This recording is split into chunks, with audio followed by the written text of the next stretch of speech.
Fala aí, galera! Como é que vocês estão? Tudo bem? Professor Rafael tá na área e vamos ter mais uma videoaula hoje. E hoje vamos tratar de um tema, um assunto muito pesquisado. Os alunos adoram, eles amam. Chega lá no sexto ano, a molecadinha tá perguntando: professor, quanto que nós vamos aprender sobre o Hitler? E aí eu falo: moçada, só no nono ano. E chegou o grande tempo. Segunda Guerra Mundial, galera. Hoje o tema da nossa aula é a Segunda Guerra Mundial. E assim, o vídeo eu acho que vai ficar um pouquinho grande, mas vou trazer algumas informações aqui muito importante para o nosso estudo de hoje, nosso estudo de caso hoje, beleza?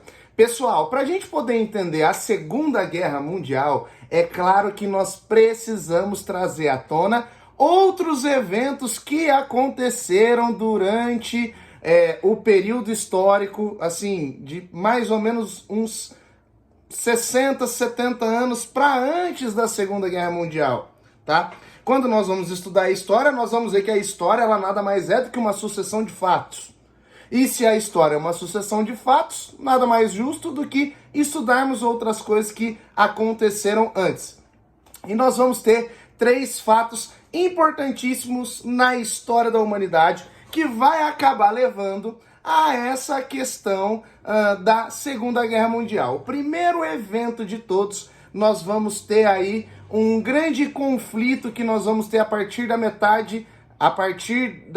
metade do século XIX para frente, beleza? Nós estamos falando do período neocolonial, o neocolonialismo, um período da história da humanidade aonde os países europeus, principalmente a França e a Inglaterra, que eram grandes potências europeias industriais, eram potências em ascensão, perfeito? Que já estavam aí muito bem encaminhados na segunda etapa da Revolução Industrial.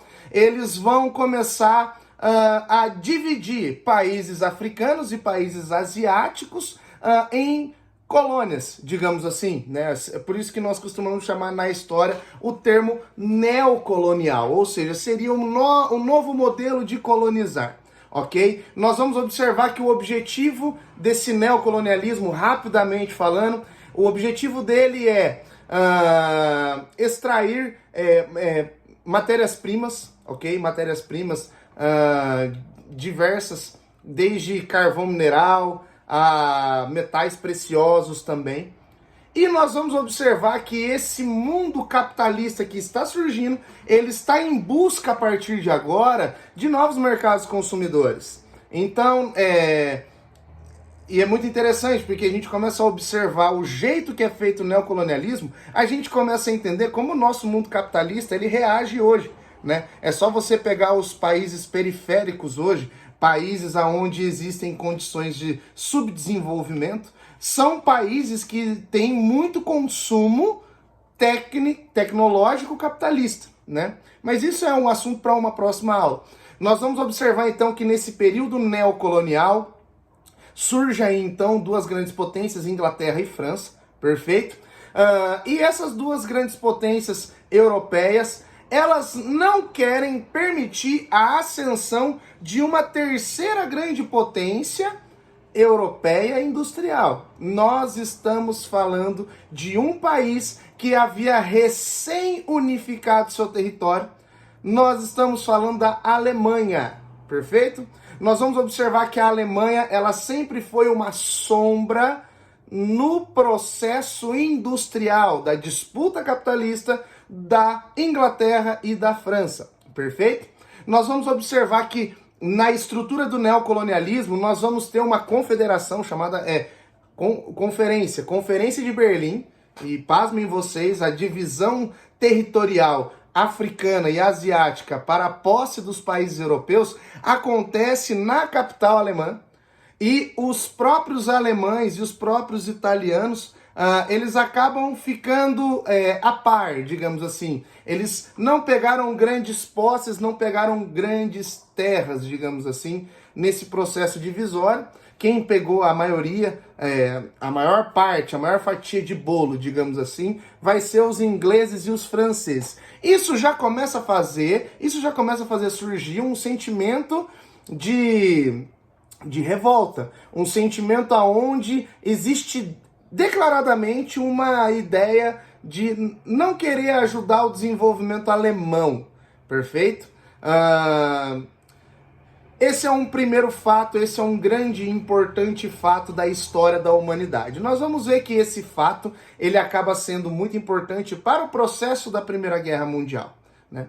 A aula de Primeira Guerra Mundial eu vou estar trazendo depois, mas, enfim, no processo de Primeira Guerra Mundial, nós vamos ver que a Primeira Guerra inicia-se em 1914, encerra-se em 1918, e nós vamos observar que no processo de finalização da Primeira Guerra Mundial, a Alemanha, ela paga todas as sanções de guerra, pelo fato dela ter sido a última nação a render-se, ok? E nós vamos observar, é uma grande pergunta, pessoal, aqui o nosso papel é analisar historicamente os fatos e não tomar partido de nada. Mas uma grande pergunta que surge, e é sempre muito importante, eu não sei se vocês já ficaram incomodados com essa pergunta, eu já fiquei muito incomodado, por que a Alemanha vai ser a única nação que vai pagar todas as sanções? É o primeiro ponto, né? Nós vamos observar que a Alemanha, existe uma boa justificativa do porquê a Alemanha paga todas as sanções. Porque é do interesse inglês e francês que a Alemanha não se desenvolva potencialmente, certo? E aí nós vamos observar que, naturalmente, alguém vai pagar o pato, quem paga esse pato é a própria Alemanha, que vai ter parte do seu território aí redesenhado, a sua geografia ela vai acabar mudando, né? Eu digo geografia de mapa, né?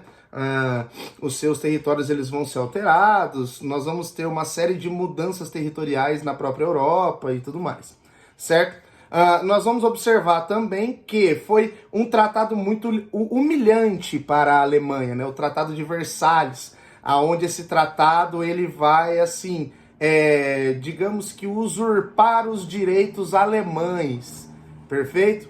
Mas aí você pode me justificar, mas professor, a Alemanha ela estava errada. Em nenhum momento eu disse que ela estava certa, mas nós vamos observar, a gente pode parafrasear algo muito interessante que já aconteceu na história da humanidade. Se você voltar um pouquinho na história, início do século XIX, nós vamos ter um cara que pode até ser considerado um primeiro Hitler na história da humanidade, chamado de Napoleão Bonaparte. Guardado as suas devidas proporções, não quero causar nenhum desaforo histórico aqui aos analistas, mas nós vamos observar que o Napoleão Bonaparte, ele domina grande parte da Europa. Poderíamos dizer que Napoleão Bonaparte, ele modifica completamente as estruturas europeias, né? E quando Napoleão Bonaparte ele é preso, exilado, ele volta, governa, e aí depois ele é exilado de novo até o dia da sua morte, nós vamos observar que o Congresso de Viena, que é o congresso que deveria, digamos assim, juntar a Europa novamente, nós vamos ver que o Congresso de Viena vai ser, de certa forma, um tanto quanto piedoso com a França. Por que não utilizar da mesma piedade para com a Alemanha na Primeira Guerra Mundial? Seria uma outra pergunta também. Seria até alvo de discussões sadias, né, digamos assim. Pois bem, Primeira Guerra Mundial ela se finda, nós vamos ver que a Alemanha está completamente destruída, devastada, e 11 anos depois desse evento histórico, nós vamos ter um outro evento histórico importantíssimo para a história da humanidade, que é o que nós chamamos de quebra da Bolsa de Valores, o crash da Bolsa, a crise de 29, a crise do sistema capitalista. A crise do sistema capitalista, onde existia uma ideologia muito forte, liberal, que comandava as estruturas mundiais, vai acabar decretando a sua falência, né? Não vamos entrar no mérito daquilo que foi a crise de 29, né? O que, assim, razoavelmente, eu vou dizer aqui, é que houve uma crise no sistema de produção barra demanda, certo? Produziu-se muito mais do que se demandou, né? Se a gente pudesse resumir, digamos assim, nada muito profundo, mas nós vamos observar que houve esse conflito no mundo capitalista. Com o conflito no mundo capitalista, esse conflito liberal que vai acontecer, nós vamos, apenas lembrando, pessoal, muito importante isso, o mundo liberal, ele exclui a influência do Estado na economia. Quando o mundo capitalista ele entra em crise, nós vamos ver que vai surgir uma ideia criada por um economista chamado John Maynard Keynes. E o John Maynard Keynes, tanto é que ele cria ele cria uma ideia que nós vamos chamar de keynesianismo, e a prática keynesiana capitalista é uma prática de influência do Estado na economia. Em outras palavras, se o Estado ele não socorre a economia quebra. Se a economia quebra, o Estado quebra. Se o Estado quebra, meu amigo, salve-se quem puder, vamos voltar para o período feudal. Mais ou menos essa é a ideia. Então o Estado não pode quebrar, mas o Estado pode salvar a economia segundo a leitura de John Maynard Keynes. Então ele começa a promover uma ideia mais assistencialista, né? E aí nós vamos ver que os Estados Unidos, o Estado, né? A figura do Estado começa a comprar as dívidas do mundo capitalista externo, digamos assim. E aí nós vamos observar que o sistema capitalista ele não quebra, mas ele sofre uma alteração. A partir de agora, essa alteração é do seguinte modo: existe mais presença do Estado no mundo capitalista, né? Seria mais ou menos uma ideia de um ciclo vicioso. Uma hora nós vamos ter mais liberalismo, outra hora vamos ter mais interferência do Estado. Isso é tema para uma outra aula também, isso é um assunto muito abrangente, ok? O fato é que a ideia de que a presença do Estado agora é plausível na economia, isso faz crescer, isso fortalece alguns pensamentos que já existiam. Apenas lembrando, pessoal, que nós vamos ver aí que desde meados do meio do século XIX, até um pouco antes, nós vamos observar o surgimento de uma ideia chamada de nacionalismo. A ideia nacionalista é uma ideia completamente patriótica ao extremo, seria aquele patriotismo exacerbado, aonde você acaba sendo etnocêntrico. Conceito de etnocêntrico é valorização de um povo de um determinado local em detrimento a outros povos. Em outras palavras, seria mais ou menos aquilo que o Hitler fez na Segunda Guerra Mundial, da supremacia ariana, né, em detrimento a outras etnias, outros povos, digamos assim, né? E nós vamos ver que o mundo ele vinha de um processo muito conturbado de fim de escravidão nas Américas, e esse pensamento ganhar força a partir de agora seria algo terrível e horrível para a história da humanidade. Nós vamos observar também que esse nacionalismo, ele prega a presença do Estado em todas as vertentes e estruturas político e econômico, certo? Tanto é que tem até uma fala de Mussolini, que é muito interessante. Mussolini, que foi o governante italiano, né, o cara que é responsável por trazer o fascismo à tona, né? Ele tem uma frase que ele fala que é tudo dentro do Estado, nada fora do Estado, né? Então nós vamos observar, e aqui nós temos uma grande questão também importante, não querendo entrar no debate, mas nós vamos observar que nazifascismo é de esquerda ou de direita. A interpretação histórica que nós temos é que o nazifascismo ele é um governo de extrema direita justamente porque ele conserva as suas burguesias, ok? Nós vamos ver que esse detalhe ele é um detalhe primordial para nós chamarmos de extrema direita. Mas se nós formos observar num debate mais amplo, né, extrema direita, extrema esquerda, qualquer tipo de extrema seria algo muito prejudicial. E isso é um detalhe muito interessante a ser desenvolvido e ser analisado. Nós vamos observar que o fato justamente do nazismo ele não gostar, por exemplo, do comunismo soviético, o próprio Hitler, ele vai assim ele vai ter a aliança assim convencional, falando, né, com Joseph Stalin, né, o tratado de não agressão, né, isso é convencional, porque senão Hitler teria que se preocupar com duas frentes de guerra, a frente oriental, que estava a União Soviética, e a frente ocidental, que estava aí a França, além ali do Canal da Mancha, a Inglaterra e tudo mais. Seria muito interessante ele não ser atacado pela União Soviética, a frente oriental, certo? Ele faz o tratado de não agressão com o Stalin, mas nós vamos observar que ele próprio ele não gosta do comunismo, né? Na verdade, é a questão do extremo. O extremo não gosta de ninguém, né?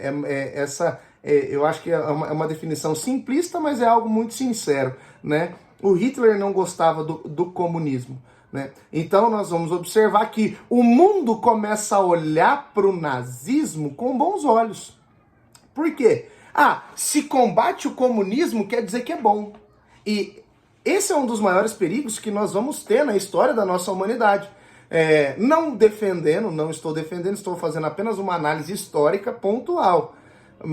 Mas quer dizer que porque bate no comunismo é bom? Necessariamente não é assim, né? Não querendo dizer que o comunismo seria o exemplo de governo, até porque também não deu certo, né? Então, o comunismo stalinista não deu certo em nenhum lugar, né? Nós devemos entender o período histórico que nós estamos vivendo para, a partir desse ponto, podermos entender quais são os caminhos e direcionamentos que o mundo está tomando, certo? E aí nós vamos ver que o nazifascismo ele ganha muita força.